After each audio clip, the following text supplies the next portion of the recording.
नमस्कार, मैं हूं जितेंद्र और आप देख रहे हैं आपकी आवाज़।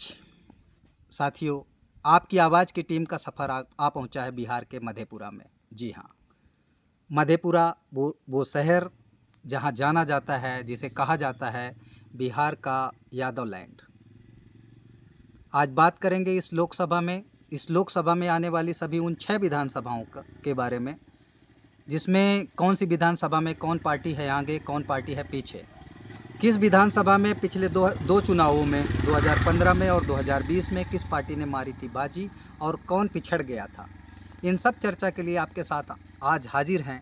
तो चर्चा को प्रारंभ करते हैं सबसे पहले मधेपुरा से। मधेपुरा लोकसभा में 6 विधानसभाएं हैं, जिसमें मधेपुरा, आलमनगर, बिहारीगंज, सोनबरसा, सहरसा और महसी है।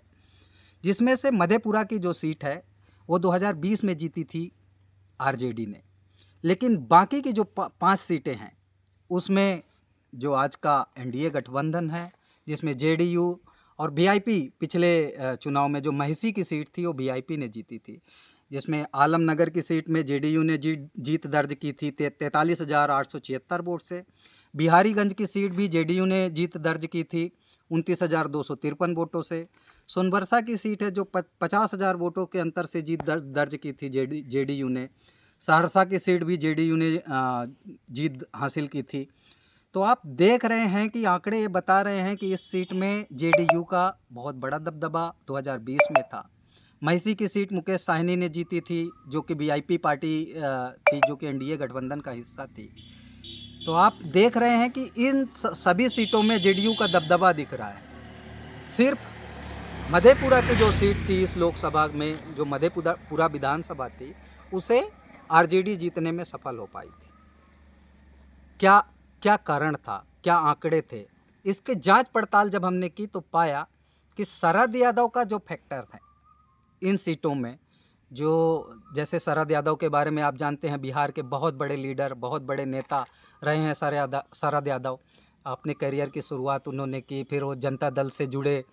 जब जनता दल का बंटवारा हुआ तो 2003 में, तो 2003 में वो जनता दल यू के साथ चले गए। 2003 से लेकर 2016 तक वो जनता दल यू के राष्ट्रीय अध्यक्ष रहे।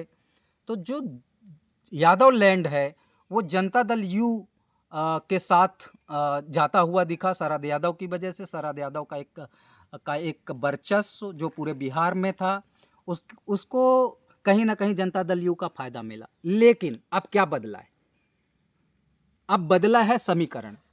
2000 आपने सुना होगा कि 2018 में नीतीश कुमार के साथ मतभेदों के बाद जिस प्रकार से शरद यादव जी ने जदयू से इस्तीफा देके उन्होंने अपनी नई पार्टी बनाई, लोकतांत्रिक जनता दल, और उस बाद में जो आपने देखा होगा कि 2022 में उस पार्टी का विलय कर दिया गया है आरजेडी के साथ। तो क्या शरद यादव जी का आरजेडी के साथ उनकी पार्टी का विलय होना 2022 में, हालांकि आज हम याद कर रहे हैं शरद यादव जी अब इस दुनिया में नहीं हैं, लेकिन वो छोड़ गए हैं अपनी विरासत आरजेडी के लिए। इस चुनाव में बहुत बड़ा बदलाव देखने को मिल सकता है। बदलाव ये कि जो यादव समुदाय है आज वो तेजस्वी यादव को जिसे अपना नेता मानते हैं, लालू यादव जिसे अपना नेता मानते हैं, शरद यादव का जो एक प्रभाव था वो आरजेडी के साथ उनका फ़ायदा 2023 में उनकी पार्टी के विलय के साथ 2022-23 में उसका फ़ायदा निश्चित रूप से आरजेडी को होता हुआ दिख रहा है। और इस क्या आंकड़ों में तब्दील होगा, कितना यादव तेजस्वी यादव के साथ चला जाएगा और कौन जो शरद यादव के साथ जो लोग थे क्या वो तेजस्वी यादव को वोट करवा पाते हैं, ये सब देखना होगा। चुनाव को अभी 4 महीने का वक्त बाकी है।